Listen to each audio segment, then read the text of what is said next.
Become a sustaining member of the Commonwealth Club for just $10 a month. Join today.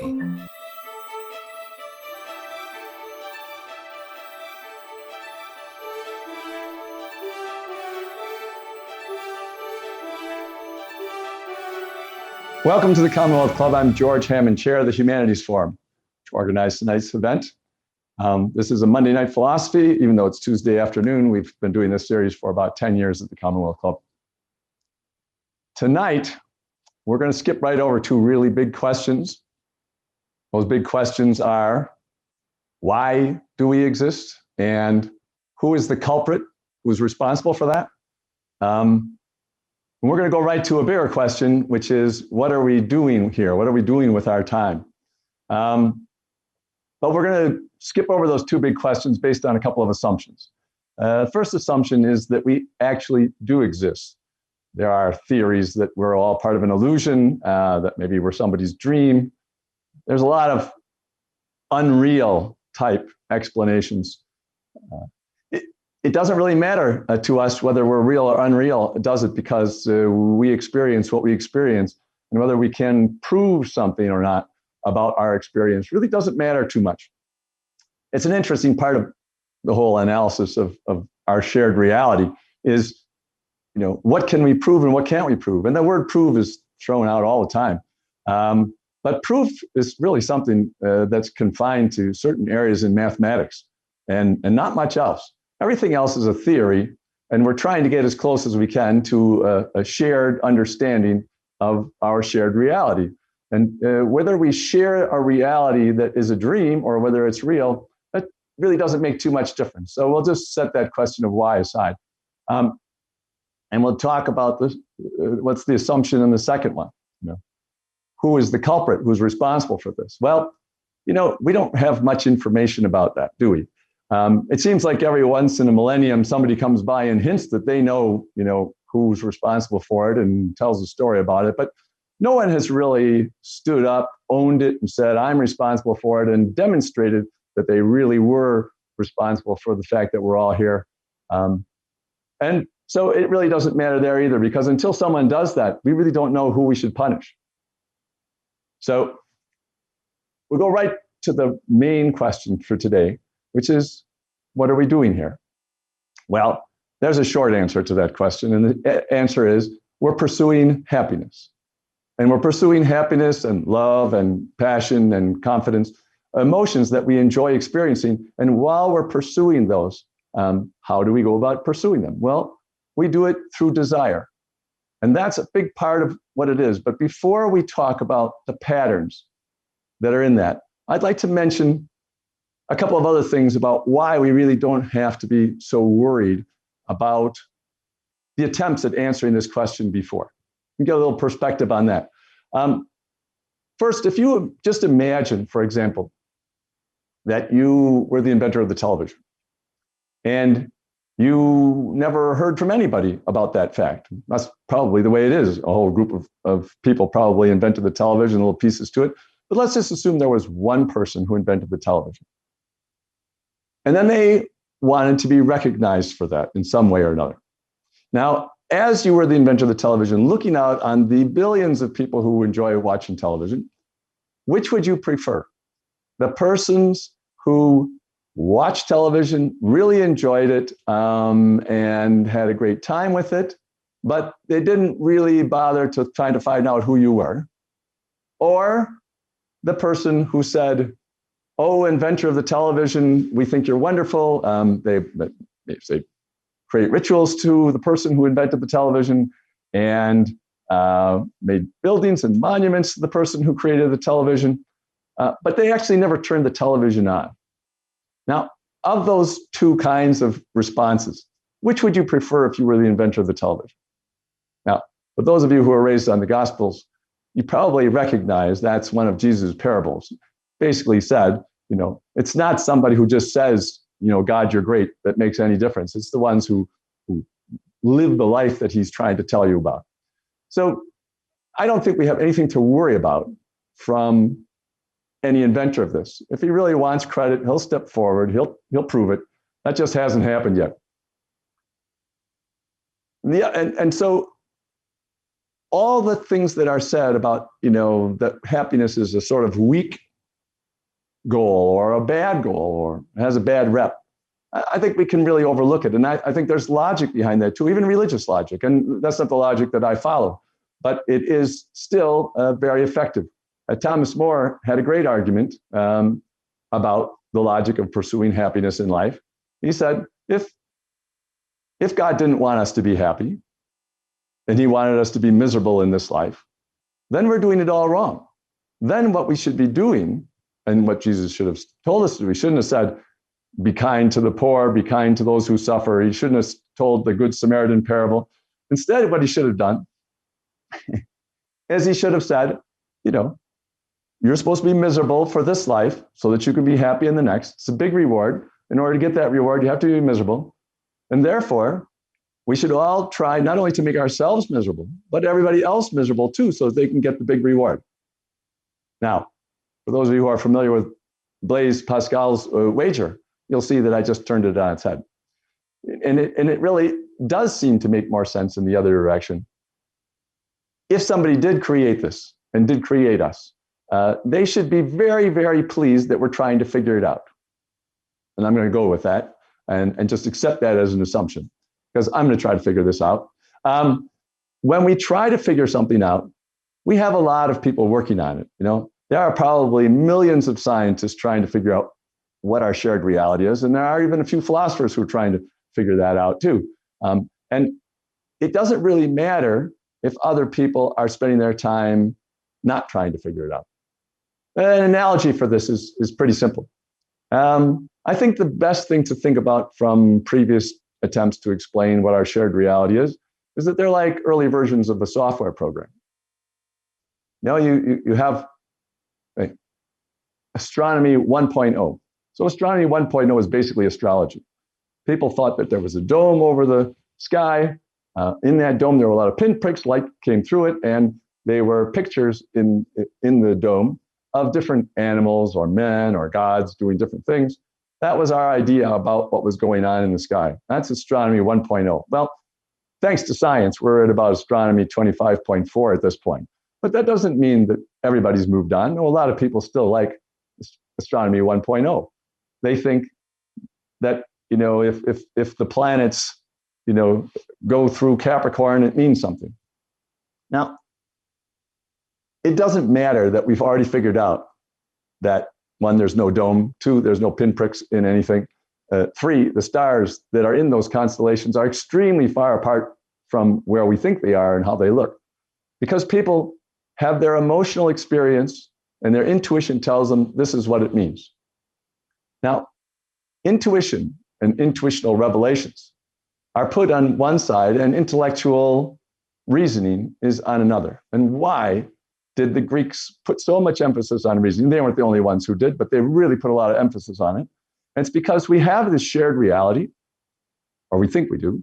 It could be that we're all dreaming different things, or that you're all part of a dream that I'm having. It's highly unlikely, highly unlikely. We seem to have, there's too much consistency in what we experience, both physically and even in our minds, for that to be a likely answer. But the question is, how do you get from everybody's intuition, where they just feel in their gut that they're right about something? We have lots of people in our political environment today who do the same thing. And we find that unconvincing when people do that, because just one person saying what they feel, they might be right. But if there's no way to demonstrate that they're right, it doesn't do anybody else a lot of good. And basically, we are trying to come up with an explanation of the shared reality so that we can understand something about what we're going through. Because, we're sitting on this planet, and there's trillions of minds here. We don't know whether there's minds on any other planet. Doesn't really make any difference. There's too many here to deal with already for anybody. And so we have all these minds. Everybody is experiencing the universe just in this little piece of land that we have called the Earth, out in one corner of it. And what do we have to base it on? What do we have to work with? Well, what we basically have, it's a little bit like the situation where 1,000 of us all went to a play. And then there was a fire, we all left. The whole theater burned down. all the manuscripts, all the scripts of the play disappeared. All the actors were burned, unfortunately, in this event. But the audience completely left. And then the audience of 1,000 people had to get together and tell each other what they remembered from the story and to try to reconstruct it. Well, it's a lot easier to do that, which is almost impossible to do, than it is to do what we're trying to do here with our shared reality. So people focus on different little pieces of it. But fortunately, it's a lot like a jigsaw puzzle. Parts of it can be clear and parts of it can be completely ununderstandable. And yet we can focus in on one part or another and actually make some progress on that part. So big questions aside for today, always very interesting to talk about them, but put them aside for today and say, what is it that we're doing here? And what we're doing here is we're pursuing happiness. And even when we don't think we're pursuing happiness, we actually are. Whenever you think that happiness is not worth it, the people who believe that happiness is not something that they pursue, they don't think it's a worthwhile thing. What's worthwhile is duty and working hard and making sure that you follow all the rules so that you get the reward, whatever that reward is. But even then, you're doing it because of the reward, the future reward. And the entire time that you're doing it, you're feeling good about yourself for following those rules, saying you're going to get the reward in your own mind. And that feeling in your own mind is the feeling of happiness. And you have it the whole time if you believe in what you're doing. So there is no way to get around the inner inherent way that we deal with life, which is we're here, we want to be happy. Our method of doing that is to try to fulfill a desire. Now, why is that true? Because that's the pattern. If you step back from it and try to figure out what the pattern is, the pattern is that we, in our pursuit of happiness, are trying for that emotion. What is that emotion? What are the elements to that emotion? Now, here's an example of where, for example, I depart from the ancient Greeks. Ancient Greeks thought that everything was there were opposites, and it was the coexistence of those opposites that created the tension in life and created creation, etc. Happiness and unhappiness clearly being one of those opposites. But if you look at it carefully, they're not really opposites. And the pattern that at least I see in these emotions, and these emotions are fairly well understood and talked about for thousands of years, obviously. No new insights in this area except for to focus in on a definition which encapsulates what people have been saying about it. And that is that happiness is the emotion caused by the fulfillment of a desire. Now, unhappiness is the emotion caused by the non-fulfillment of a desire. So the only difference between them is whether you fulfill the desire or you don't fulfill the desire. And I think if you just think about it for just a very short amount of time, you'll say, yeah, that makes sense. They're not really opposites. They're both emotions. They're both based on desires and what we do with them. And the difference in the emotion is whether we fulfill the desire or whether we didn't fulfill the desire. Well, that gives us some really good insight into how to deal with our pursuit of happiness, because we don't have to deal with the fact that it's an emotion. There's nothing we can do about it. Our emotions are automatic. There are automatic mental responses. There's about a dozen of them that are the main ones that we experience. And I've talked about that other times at the Commonwealth Club in the past. So we're going to skip right over that, but we're going to deal with these two, happiness and unhappiness, because what we're trying to do is avoid the one and, of course, gain the other. And the whole trick to getting and avoiding is, do you fulfill your desire or do you not fulfill your desire? But what people don't focus on is, how do you fulfill a desire? How do you not fulfill a desire? What are those causes? And also, which desires are a good idea to try to fulfill? Another thing that is missed, and we'll talk a little bit later too, what are our real desires? Actually, our motives for having desires of a particular kind, like to buy a house, buy a car, have a wife, that kind of thing. Our motives for those things are our real desires. Not that the other desire is not real, but they are the more valuable desire. They are the desire, the motives are the one that puts the most coloration into our experience of our happiness. Because whether the motives get fulfilled or not makes a huge difference. And I'll go back to that a little bit later. So the desires we pursue are the crux of this. And a lot of people who have looked at life as human life, not a lot of people, but some of the main leaders have looked at life and said, desire is really our problem. Even having desires is a problem, and therefore one should attain nirvana or enlightenment or something like that. You should leave human life behind. Human life is just a veil of tears, of great misery, etc. Because desire always upsets everything. And if you look carefully at what I just, analyze it this way, it's not desire that gets in the way. It's not fulfilling the desire that gets in our way. That's what makes us unhappy. Having desires by themselves doesn't mean anything. They drive us, but by itself they don't. And by the way, the desire for enlightenment and the desire for nirvana is also a desire. And so people talk about the bliss of nirvana or the bliss of enlightenment, that kind of thing. And that's because you think that's the only desire worth getting. Everything else is put aside. You get a one-track mind, you try for that one thing, and if you think that you have achieved it, you get this overwhelming feeling of happiness, form of bliss. It comes because you think you fulfilled the desire, which adds a little bit more intelligence to our desiring, because when we realize it, it's our perception of what's going on that gives us our emotions. It's not the reality. You can be at a baseball game and you've wanted your team to win, and it's this time they're going to, it's their last chance to win the World Series while they have one big star, and you've been following. I'm talking like someone who was raised on the Chicago Cubs, and that's absolutely true.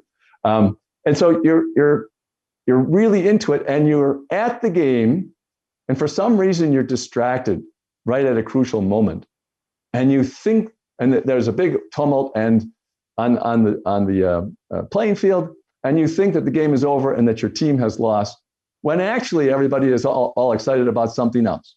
And for the whole 30 seconds while you're confused and think your team has lost, you're miserable. And when you find out that your team has won, you're absolutely delighted. So it's your perception of the reality that's crucial. It's not reality, which is nice, but you can't really play with reality so much that you just try to manipulate your perceptions in order to be happy. That doesn't work out too well.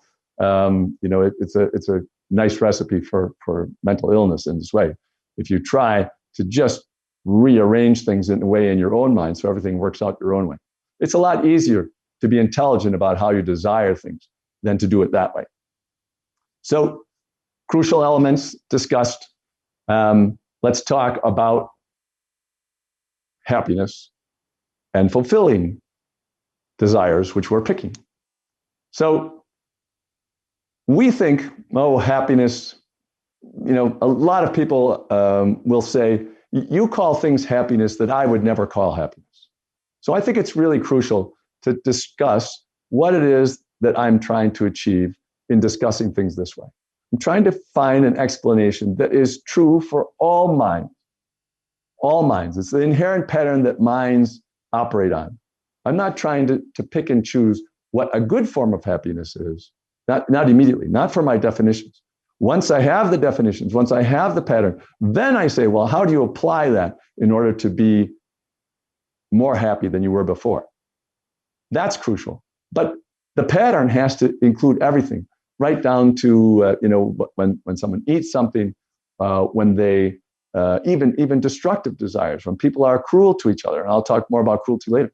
But if you want to be cruel to somebody, if you want to cause somebody else pain, you're not happy while they're not in pain. You're only happy when they're in pain, because that's your desire. And that's what gives you happiness. But there's a quality to the happiness, and there's a quality to the desire. And the desire's quality affects the quality of the happiness. And that's why we can tell when a joke is being told across the room. We can tell just from the quality of the laughter, whether it was a cruel joke, whether it was a sexy joke, whether it was a lighthearted joke. That laughter is created in the people by the quality of the joke. And our own emotions in our own lives, in our own minds, where we experience everything, obviously, in our own heads, that quality is, well, it is just as clear But we are confused by a large number of things as to understanding why happiness is totally in our self-interest and why actually most of the things that have been recommended to us on how to live life better are actually in our own self-interest. And the ones that aren't in our self-interest are actually against our free will and therefore get in our way for our happiness and actually cause us to do lots of things we wouldn't do otherwise, except for the fact that they're forbidden. You know? By forbidding something, you actually make it much more attractive to most people because they want to exercise their free will. And they want to exercise their free will because they have it. And there's no way around that. Now, there's obviously a big discussion in science as to whether free will exists or not. That's another, couple hours of discussion. But I'm going to make the assumption for the point of the discussion that either we have free will or we act as if we do. So it doesn't matter whether it's all, determined billions of years ago with the first impulse of the Big Bang. So I'm not worried about that part at all because we experience life as if we do have free will. And just the same thing with the illusion question to metaphysics. It really doesn't matter if we can, the answer to that question, it really doesn't matter as long as we can see what's the actual pattern to the way we personally experience life. So we pick our desires. Can we pick our desires more intelligently? Then I certainly think so. And that's why I call this idea intelligent desiring. We don't have to get down on desiring. We don't have to get down on human life. We just have to, we don't even have to do anything. We can continue on the way we've been doing things. And that's the way most people will. But we can also be intelligent about how we go about pursuing our happiness and therefore how we pursue desires, which desires we pick. Now, there's a quality to the desires, as I was saying just a little while ago, which influences the quality of the happiness. And this kind of quality is not ethical, not moral, not judgmental. It is just what's involved. One of the qualities is the desire fulfillable? If it's not fulfillable, of course, there's no point to it. It's just going to make you unhappy. So that's one. And the other quality is it productive or is it destructive? So with those two characteristics, I put the quality of desires into 6 categories. One is it independent and productive? Is it dependent and productive? Is it dependent and neutral? And I'll go into that in a little while. Is it dependent and destructive? Is it independent and destructive?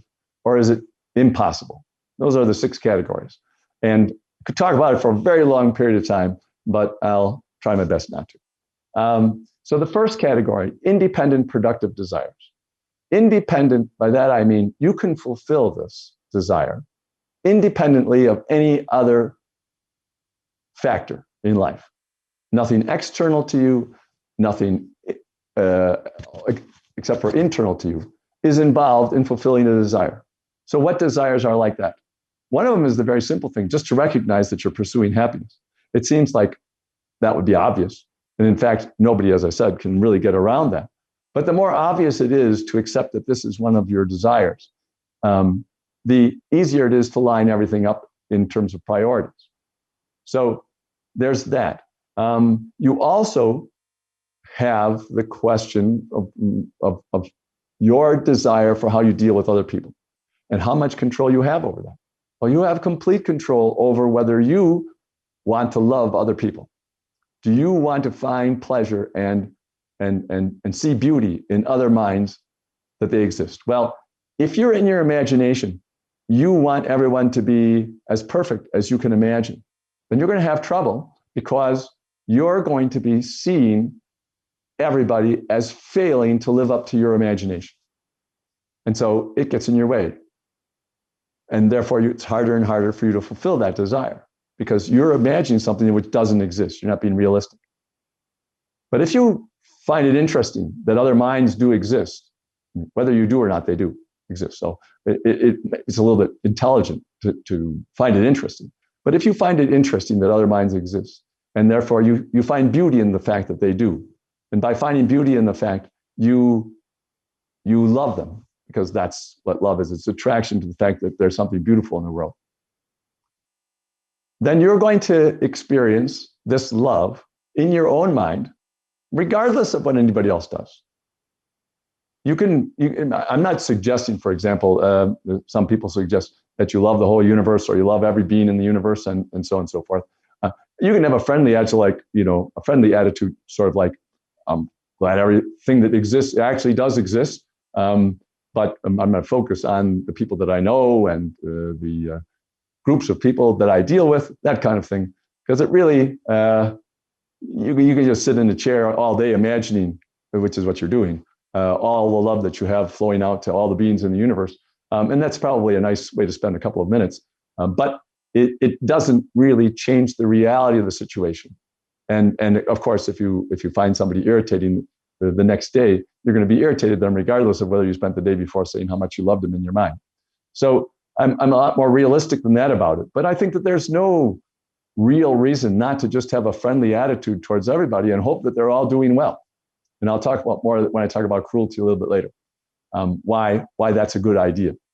But that desire is an independent, productive desire.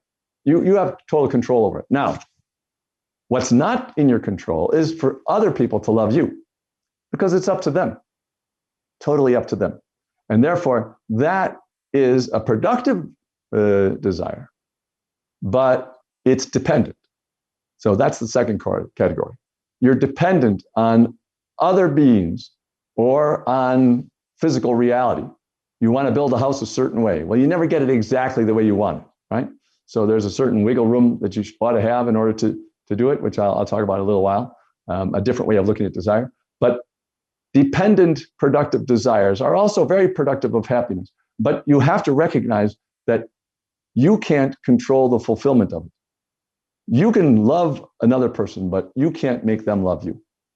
Now, if you do love them and you pursue trying to make them as happy as they can possibly be, they're probably going to at least like you after 5 years. So you can do something to instill love in another person, but you can't ever make them do it. It's an interesting part of it. That one of the desires that people have, and quite avidly pursue, is power, to have power over other people. And the irony is that it's a totally unfulfillable desire. It's impossible. Nobody ever has power over anybody else. So that's the lowest category of desire, because it's just going to be frustrating. Now, in your mind, you may imagine, oh, I have power over everybody, And as a parent, you might think, I have power over my children. But every 2-year-old says no whenever they want to. And all parents know that this ability of each mind to say no to other minds is something indelible. Now, if you're enslaved, if you are, in a prison camp, there's so many things that we do to each other, which is absolutely cruel. And as I said, I'm going to talk about that a little later. But that still is not power over the other person, not the essential element that you can make them do whatever you want, because they can always say no in their minds. And if you manipulate them through pain and suffering, etc., you can get them to do things which they wouldn't otherwise do, build a pyramid, whatever. Doesn't really make any difference what it is that you set them to. But the moment that they're given freedom, they're gone. How long did it take once Poland was allowed to break away from the Soviet Union before everybody else was gone? And how long did it take after that before they stopped speaking Russian in all the schools? Like 5 days. And why? Because everybody was waiting the whole time they were subservient to throw the whole yoke off. And that kind of, if you want to think that you're powerful and that you've influenced all these things, that's fine, but it's your own imagination. And you've done it by manipulating other people's emotions and their fears and their anxieties, and you haven't done it in a substantive way where you actually have power over another person. So it doesn't make any sense for any impossible desire to desire it. So one of the ways to be happier and to be intelligent about your desire is very simple. When you run into an impossible desire, you stop doing it. And this impossible desire to have power over other people, other minds, other individuals, is one of those kind of desires. And you can say, why did I do that? I can persuade people to cooperate with me. I can get together with a big group and create an institution, Apple, and sell telephones and everything like that. But if you had to enslave everybody to do it, You would never have created Apple if you had to enslave people to do it. Because you needed creativity, you needed cooperation. We do much better when people each have their own power. And democracy is starting to show this, but let's not go into politics. Let's go back. So power is one of those desires that's impossible. Another impossible desire, which is, again, something that should be dropped. I mean, most people have long dropped it, but it's a nice example. Fly, physically fly, your desire to fly. Well, there's still some people who hope to fly using mental powers of some kind or another. And everyone likes watching Batman and Superman fly around, obviously. But those are our dreams. And since we can fly in our dreams, we think we should be able to do it in reality too. But that's another good example of the difference between our intuitions about life and the physical reality. We can dream all kinds of things that can't happen. The question is, can we make things happen in physical reality in addition to just dreaming about them? Because that focuses in on the reality of the situation. And actually, it's a little bit chutzpah on our part to think that we are smarter than reality. There's all kinds of things like this in almost every set of ideas that there is. But you can almost always find that kind of intellectual chutzpah or spiritual chutzpah about all kinds of things. For example, most religions have got a set of rules that people are supposed to follow. It's like a game. If you follow the rules, you win the reward. If you don't follow the rules, you get the punishment. And almost everybody tries to outsmart the creator of that game, even though they say the creator is at least brilliant, if not omniscient. And so it's kind of ironic that you think you can outsmart him. It shouldn't be part of the theory, but that's the way everybody behaves. So there's something about us individually and with our free will. We think we can take on the whole universe and we can beat it at its own game. It's much better to think about, okay, what's actually the real game that's going on? And then maybe we, with the knowledge of what it is, we can play the game a little bit more intelligently. So flying is an example of just a neutral physical thing that's an impossible desire. Now, the third category, that's the sixth category. The third category is dependent but neutral. Most physical things are actually quite neutral. Which car you buy, which house you buy, the other factors of how you work out your physical environment, they're pretty neutral, but they are dependent upon all kinds of other factors, not only the other people that are involved, but also the physical things. It'd be hard to build a nice, warm, comfortable house all out of huge rocks and nothing else, that kind of thing, because the physical properties of the material that you choose doesn't work. So we know, after these thousands of years of being architects, that there are certain rules that you can follow. There are certain materials that work better, etc. So we have been sharing our information with each other about the physical reality that we all inhabit, and we're making progress as to how we try to figure out how to manipulate that. But interestingly to me, because most of our desires fall into this category, they're dependent on things outside of us, and they're neutral. They don't really have either a productive or a destructive quality to them. And then there's dependent destructive desires. That is, we want to accomplish something destructive, but we need the cooperation of a bunch of other people. And we have to manipulate them in order to get them to do it, or we have to persuade them. It's not that hard to persuade people to be destructive. A lot of people carry a lot of anger around with them, and you can light a match, and everybody will then light their matches, and we can burn down all kinds of things real fast. But it's still, if everybody disagrees. For example, lynching is something that people would cooperate on to be very destructive to somebody, and is destructive to themselves as well. And yet, almost everybody in those lynch groups didn't want to really be there, but they're all looking at each other and to make sure that they weren't left out of the group. And so it doesn't take too much to manipulate people who are angry and insecure into doing things that are destructive. But obviously the quality of those kind of desires is different than the other ones that I've been describing. And then there's the independent destructive desires, the stuff that's going on in our own head that we use to destroy our own happiness. Now, ironically, I think there's no way that you can completely destroy your own happiness. There's always something going on, some small thing that you desire that's actually being fulfilled. And so there's always some form of happiness. But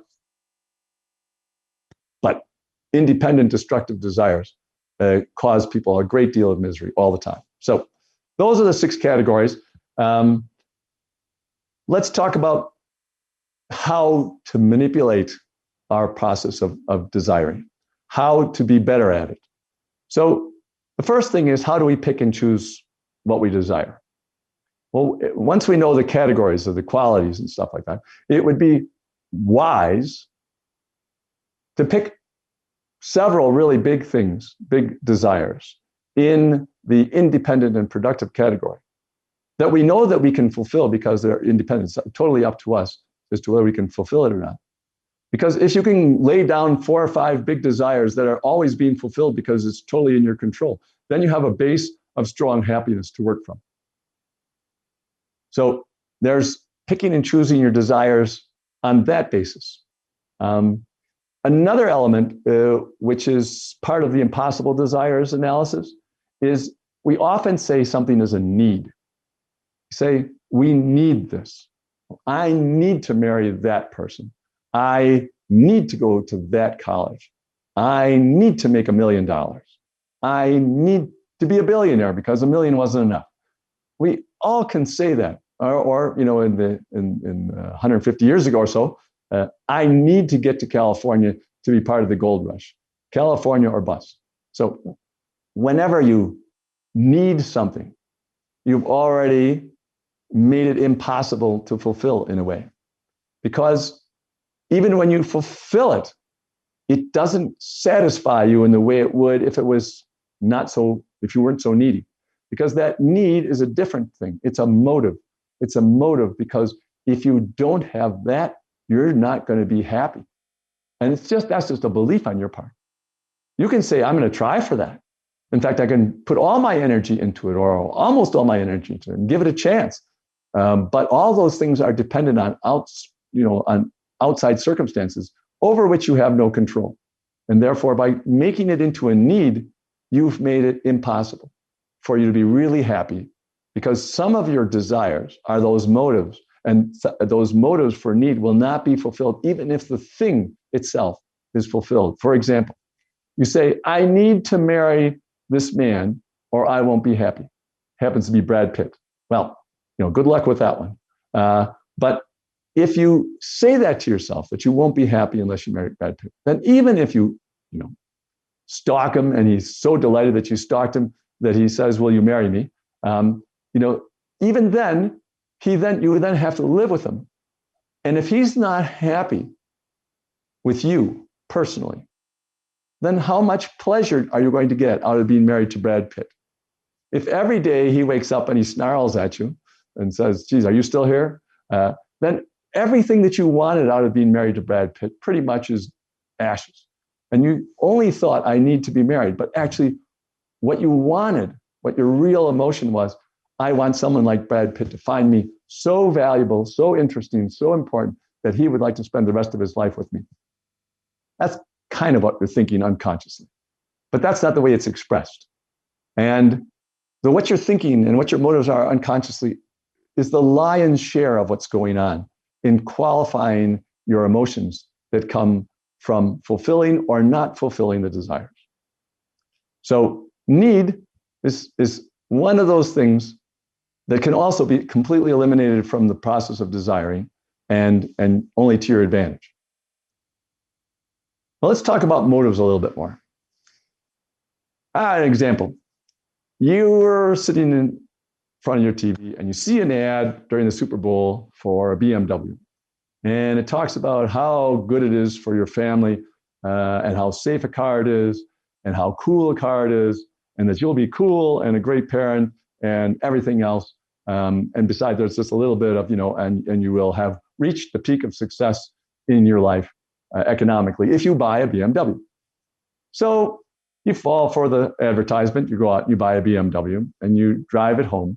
And as you're driving down your street, past your neighbors, you see that one of your neighbors that you've been, irritated with for a long time has a new Mercedes in his driveway. and he's washing it off, and he looks down and says, "Oh, I see you have a new car. Oh, too bad you bought a BMW. They're not anywhere near as good as a Mercedes." Now, regardless of whether Mercedes or the BMW is the better car, who knows?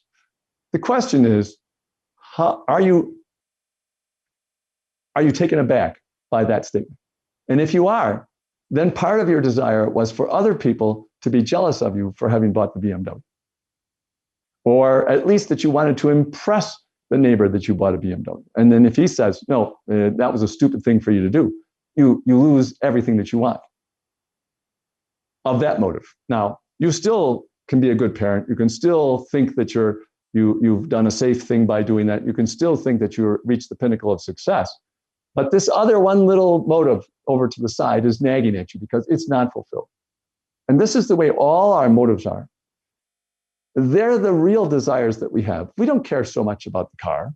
We care about all these other things in terms of our social status and our way of dealing with other people.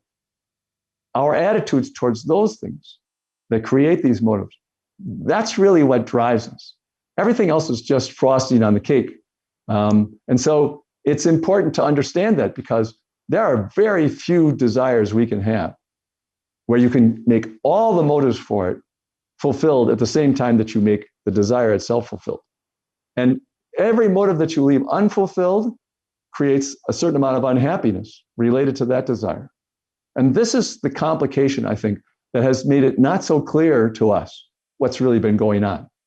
Because if every desire, we focus on the more obvious desires, but if every desire has 50 to 100 motives for it in different proportions in different people, now I think that's where our personalities come from, how proportionate we give in terms of strength and power to each of these kinds of motives that most of us have. So that is a crucial element to adding the coloration to the quality of our happiness that results from life. So the next big thing in being intelligent about desiring is to look at our motives and to see which ones are useful and which ones are not useful. Now, the one about the neighbor is what? It's dependent. It's totally dependent on the neighbor. You're trying to make the neighbor feel a little bit bad for himself that he's not you. And so it's a slightly destructive, it's not a really big deal, but it's a slightly destructive, dependent desire. And, that's the kind of quality, even if you fulfill it, that you will get in terms of happiness. It would have, if you laughed upon succeeding, it would have the quality of a slightly dependent and slightly destructive desire. Now, if you don't fulfill it, the unhappiness has also got the same quality in it, only there's sadness involved or unhappiness involved instead of happiness. Now, the difference between the unhappiness and the happiness in dependent destructive desires is not that much different, ironically. So, speaking about ironically, one of the interesting conclusions is that if your motive is, I just want that because I think I'll be happy if I have it, the simplest motive that you could possibly have is most in line with the inherent reason for desires in the first place. And I think that that's why people see little children playing and having a great time and lightheartedly playing. And they look like they're having a lot of fun, and all they're doing is playing in the mud. And that's because they're just simply doing something to have fun. And it's not complicated, and they're fulfilling their desire. And that's what gives it the quality, which makes it so attractive to adults who haven't had that experience for a long time. So clarifying the motives, I mean, we can go into more detail maybe a little bit later about that. But the next part of it is, if there are so many desires that are dependent, then how do we deal with that? And there's two kinds of ways of dealing with it. One I call how you deal with conflicting desires, and then how to desire contingently. So conflicting desires is when you have desires which it's impossible to fulfill both of them. You want to win the Olympics in ice skating, and you want to be able to do a quadruple Lutz. And at the same time, you don't want to practice. You don't have any time to practice. So you just kind of want to go without practicing. Well, those are conflicting desires. Maybe somebody could pull that off. I don't think so. In any case, almost nobody is going to be able to do that without 10 hours a day of practice for years and years and years. So if you have those kind of conflicts, then you have to kind of sort out what's more important to you. And you can sort that out in many, many different ways. And maybe we can talk about it a little bit later. But if you can sort out your conflicting desires, and in this case, even more importantly, the conflicting motives that you have, that's a crucial thing for being more intelligent about how you desire. Contingent desires are for all dependent desires, whether they're dependent and productive, dependent and neutral, dependent and destructive. In each case, if you're pursuing a dependent desire, you should desire it contingently. That is, I desire this to happen if physical reality cooperates, that person wants to do it with me. You know, I desire to marry Brad Pitt if he also wants to marry me, that kind of thing. Because if, and just stating it that way doesn't do any good. If you write it down, say, this is my real desire, but your real desire is you just want Brad Pitt and you don't have any question about it, then you're not going to get any benefit out of that. That's just an exercise in futility to write it down. You need to feel it. You need to desire it from inside, that that's the way you want it. And it would be intelligent to do that because, you know, if you want to marry him, you're already convinced that you're going to be happy as long as you're around him. But you'll only be happy when you're around him if he's happy around you too. And that's up to him to decide. But once he decides it, everything's fine. You could have a great time. And so that kind of contingent desire, I want to build the tallest building in the world. I'm an architect. That's what I want to do. That's what I want to accomplish sometime during my career. That's great, as long as you're desired contingently. As long as you say, I will do that if I can get the resources together, I get a client that's going to do it, or I make so much money myself that I can build the building. You know, all those things that are in the way of accomplishing that goal. So sorting out your conflicting desires, especially conflicting motives, making your other desires contingent, very crucial to being more intelligent about desiring in a way that will give you more fulfillable desires that will produce more happiness. Now, I want to talk about one, not an impossible desire, because people do it all the time, but it's a dependent, destructive desire, and that's cruelty. Why are we cruel? Let's see how much time I have to talk about this. All right. So why are we cruel? We're cruel because we want to keep our status in the hierarchy. In our own minds, it's mostly unconscious. In our own minds, we see where we fit in the world. And we want other people to think we're higher than that. But we kind of feel unconsciously where we are. Now, when something miserable happens to somebody, you can have a wife who has been very happy and a devoted mother, et cetera, and has a good job, and she gets fired.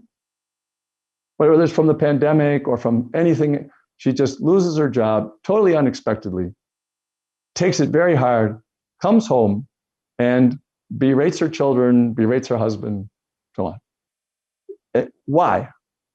She hasn't done it before. The children don't understand why is mama being cruel and so on and so forth. The only reason for it is because she has to keep her place in the hierarchy. And since she's been made miserable, she has to make other people more miserable in order to keep her place. And this is the source of, people talk about evil in the world. And I think evil is a very big term, and people call hurricanes evil, et cetera. Hurricanes are unthinking, we assume. And, it's just part of the physical reality, the way that air moves under certain circumstances with temperature variations, et cetera, et cetera. So there's nothing involved in trying to give us a hard time. It just happens because of the way physical reality operates. On the other hand, and so nobody likes hurricanes and everything like that, but it doesn't cause the same distress as it does when you know that someone's trying to make you unhappy personally. You know that that will make them happy to make you unhappy. That's what cruelty is. And there's lots of petty cruelties that people engage in all the time. But what's ironic about it is it's a I'm on the downhill slide kind of attitude. And you want to move other people even further down in order to try to keep your position in the hierarchy so that you feel good about yourself. Now, that's a lot of motives all mixed together in a way which, creates a situation that none of us really would find in our self-interest if we were in a sharper frame of mind. Because who wants more miserable people around them? Only a miserable person wants even more miserable people around them. If you're enjoying things, you want everybody around you to enjoy them more too. And so you end up surrounding yourself with misery in your pursuit of happiness. And yes, there's lots of ironies like that in life. That is the pattern of what's going on. It is a complicated thing. But those ironies might actually help us to laugh our way past the stupid decisions that we've made. We don't need to be punished for being cruel. In fact, I think any explanation which includes rewards and punishments as an explanation of how you'll deal with life is something that's missing the point. Life is the way it is, and it's inherently aimed at experiencing happiness. It's also inherently aimed at experiencing unhappiness as well. But because it's set up like that, and who set it up, we don't know. Whether it was ever set up, we don't know. But it's just like the law of gravity. We don't know whether it was created. We just know it's there all the time. And these laws about how our emotions operate are exactly the same neutral thing. It's not ethics or morality. It's reality. It's just the way that we operate. And if we can see that it's not in our self-interest, we're much more likely to change our way of thinking about it. I have an idea called Transcending Cruelty. I gave a lecture on it at the Commonwealth Club a couple of years ago, and there's an audio podcast of that if you want to listen to me talk about that for a whole hour. But the idea that we can transcend cruelty, that we can get over it, I think is certainly in our self-interest, each individual mind in their pursuit of happiness. And no one will reward you for it, but every step of the way of unloading it, you'll have more happiness. That's an interesting part about all the explanations that I give. We have these habits. These habits are very deep in our minds.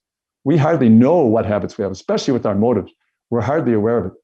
People say, this is my belief in life. But your real beliefs in life, are you a pessimist? Are you an optimist? Are you at all realistic? Do you think realism has nothing to do with reality? There's a lot of different ideas that we have about this individually, and we've all got there with our experiences. And it's a good thing that we don't change our habits overnight. We wouldn't recognize ourselves if our habits were changed overnight. So it's valuable that our personalities are relatively stable, but that doesn't mean we can't take a little bit of charge to them. And as I said earlier, emotions are our automatic responses. So we can't really do much about our emotions directly. But if you change the quality of the desires you pursue, then your emotions automatically shift with it, automatically. And so you can shift over in that way very easily. So I'll wrap this up and get to the Q&A by saying that one, there is no rule in life that says you have to be intelligent about how you desire. I think that's fairly obvious. So this isn't like a rule. This is an option. Second thing is,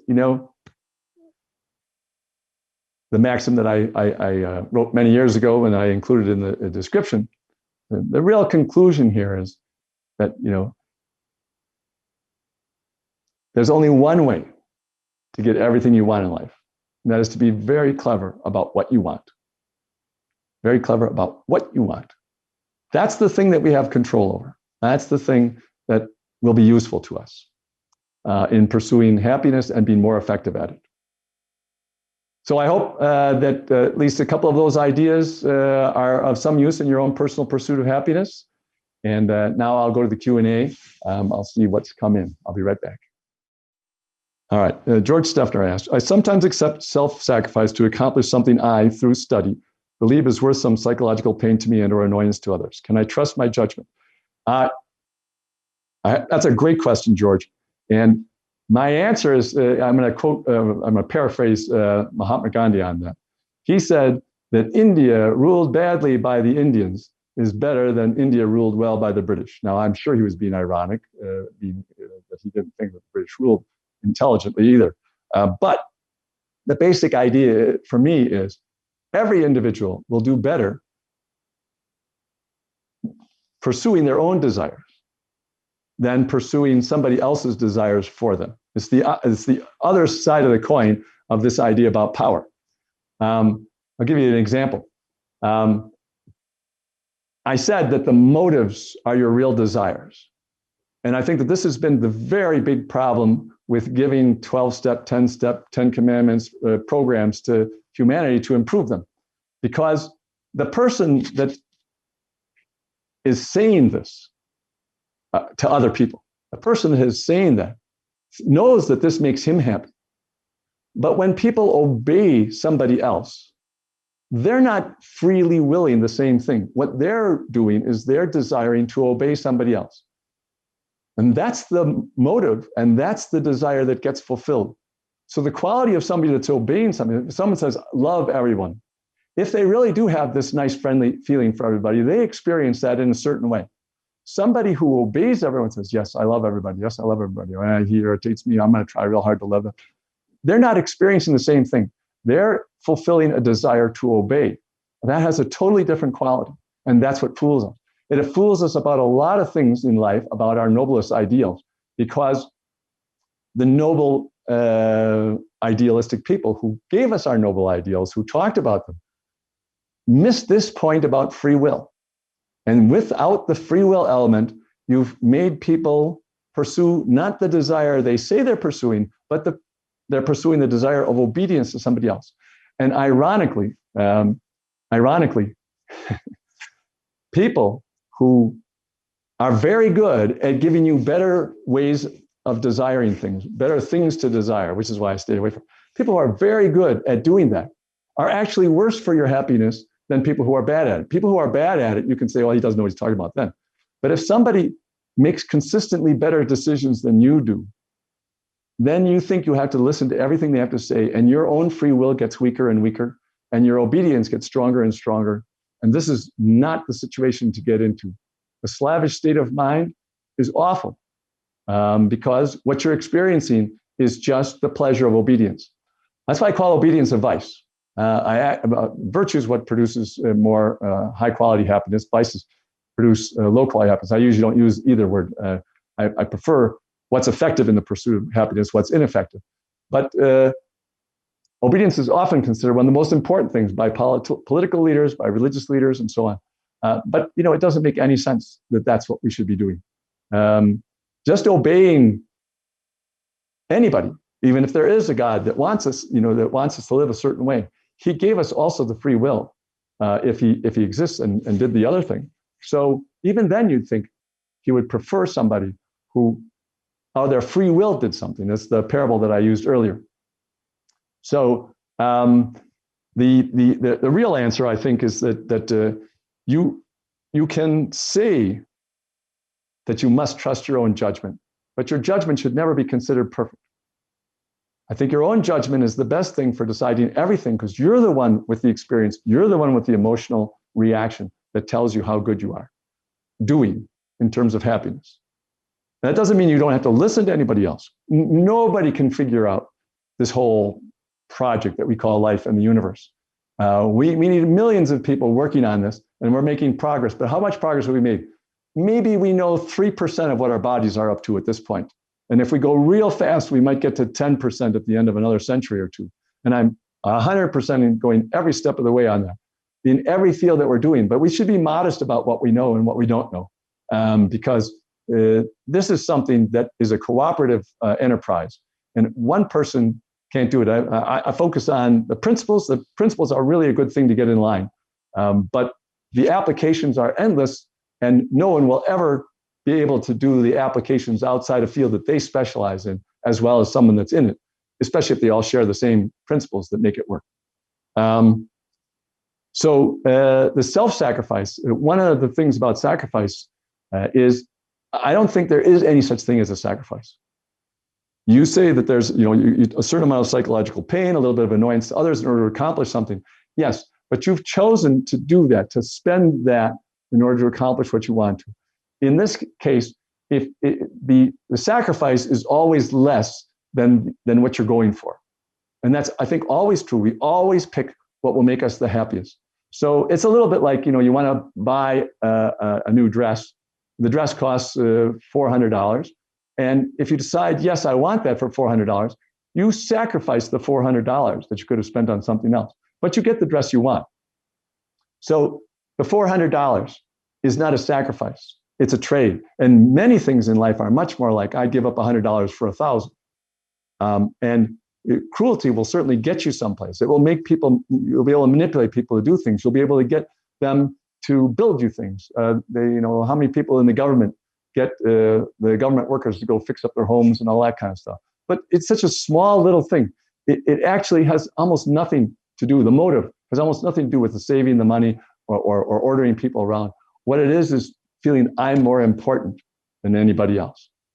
And that's another thing that we fool ourselves on all the time.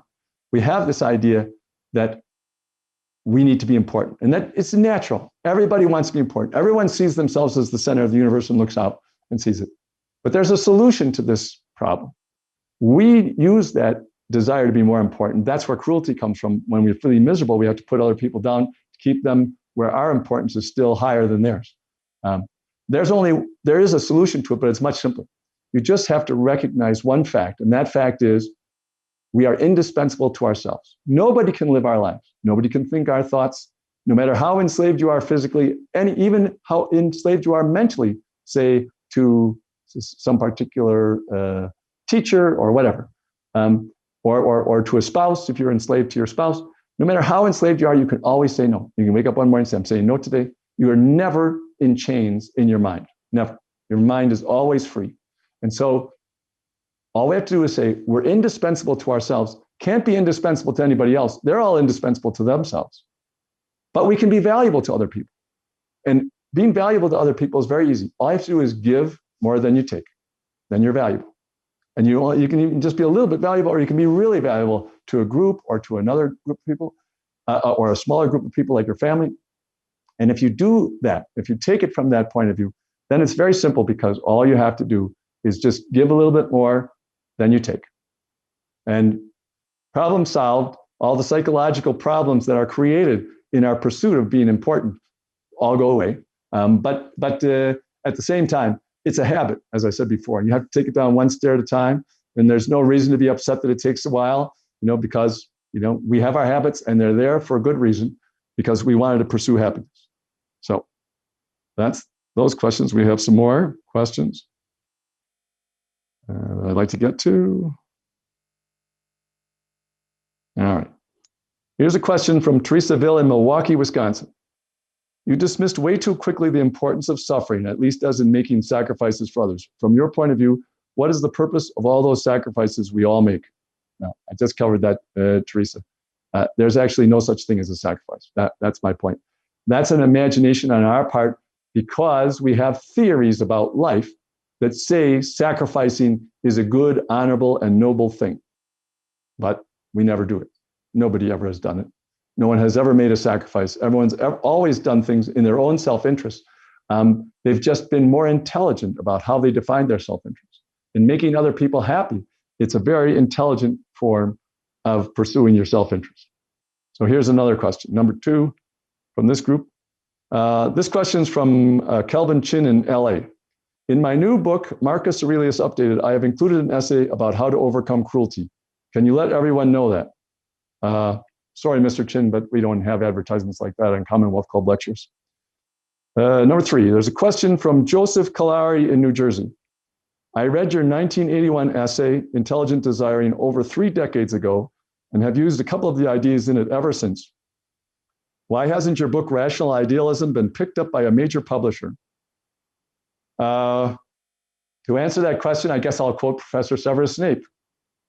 No idea. Number 4, a question from Miss Canali in Rome, New York. There's lots of misery out there. Are you saying it is all unnecessary? No, it's not unnecessary. it's because we don't fulfill our desires. And we could be very clever, much cleverer than we are about what desires we should have and how we should go about fulfilling them. I didn't spend a lot of time on that, but there's also, especially for physical desires, natural desires, there's ways of going about fulfilling desires. You have to give it the right time frame. If it's a desire that's going to take, 50 years, then you have to have that time frame, and you have to say, my desire here is contingent upon being able to do this for the next 50 years. That kind of thing. So that's a part of it. But misery, not unnecessary at all. I don't think, of course, that life is a valley of tears any more than it is a rose garden without any thorns. It's both. It's up to each of us in our pursuit of happiness and our avoidance of unhappiness to play the game well. And it's great that we've all been giving each other advice on this, because nobody would be playing the game at all, even 5% well at this point, if we hadn't been sharing information. But we can get a lot better at sharing information. And I think we shouldn't feel bad about it, because we really weren't given a blueprint. We weren't given the rules to the game. So we're figuring it out ourselves. It's a very complicated process. But we're doing well. We're doing well. I'm optimistic that we'll make a lot more progress. And here's a question from Washington, D.C., but they didn't include their name. A lot of misery is caused by people in power. How do you stop that? Well, I talked about earlier that every individual should realize that trying to desire something for somebody else is not really that useful to you personally. That's not going to stop all the other people who think it's the way to be happy, to feel more important than everybody else by keeping everybody under their thumb in one way or another. And the more desperate they are, the more cruel they are. If people just understood that, one thing, it would be embarrassing to be cruel, now wouldn't it? I feel the same way about cheating and lying. If you cheat and lie in any competition, you've admitted to yourself and to everybody who sees you that you don't feel you're competitive. So, you're giving away the game that you're trying to accomplish by playing the game the wrong way. You're not playing by the rules. And it doesn't matter, we've made up the rules that you can't cheat and lie. If you were a blue jay, theft would be part of your life. No one would be giving you a hard time for stealing other birds' eggs. Right? So that's the way to live. Among humanity, maybe because we've had some of these noble idealists who've told us what we should be doing, we have all these rules about what we think is acceptable and unacceptable behavior. But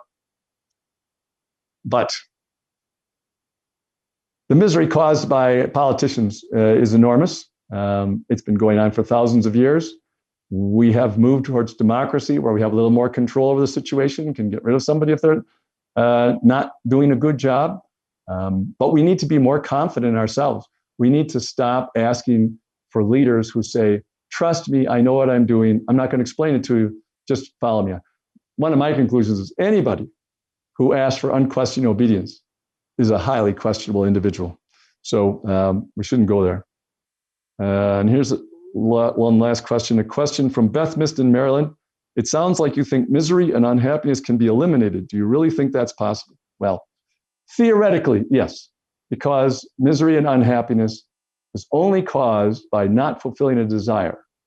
And thinking about it this way, the way I just described it, you can imagine getting in a situation where all your motives and all your desires are fulfillable, that you desire them either contingently or you know how to get rid of conflicts and everything, so that you really never experience any unhappiness. But that would require an enormous shift in habit to realism about what's really going on in the world and idealism. So yes, theoretically possible. Do I know any individuals who could arrive there within the next 10,000 years? Probably not. So, but it's not required. We don't need to get to a state of perfection in order to have more fun. We only need to take one step in the direction of more fun, and we have more fun. So that's my idea. My idea is that intelligent desiring can really make a lot of difference, both in cutting down on our unhappiness and improving our happiness. And also on the big picture would make for a far more social society than we have today. Although we're not doing very badly at all. It's tough because we always compare to our imagination of how good things could be. it's much, much more effective to compare it to how things have been. That makes you much more optimistic. If you're always comparing it to how good you think things could be, well, then however much better you become, your horizon goes out, your imagination's horizon goes out even further, and you expect even more. And so you'll never get there. So it's useful to not ask for perfection. That's another one of those impossible desires, which seems like it's been a good thing for humanity. And in some ways it has. It's been at least 80% effective, but it's been about 20% destructive because it is impossible. We haven't achieved it. And just wanting it drives some people crazy and certainly irritates a lot of people who pursue it. And it can be adjusted just slightly from perfection to excellence. To say, I'll pursue excellence. I know I can't have perfection because there is no such thing. It can be defined as perfection. And that's a whole nother lecture. But anyway, that's some of the ideas I have. I really hope that a couple of them help make you a little bit happier. I wrote this essay as one of the questioners asked about intelligent desiring. There's a link to it on the description to this talk. It's on my website, and you can read it if you want to. So I hope you enjoyed that, and I hope at least one or two of the ideas help you be happier. Thanks a lot. So ends another event at the Commonwealth Club, and it's the 119th year of Enlightened Discussion.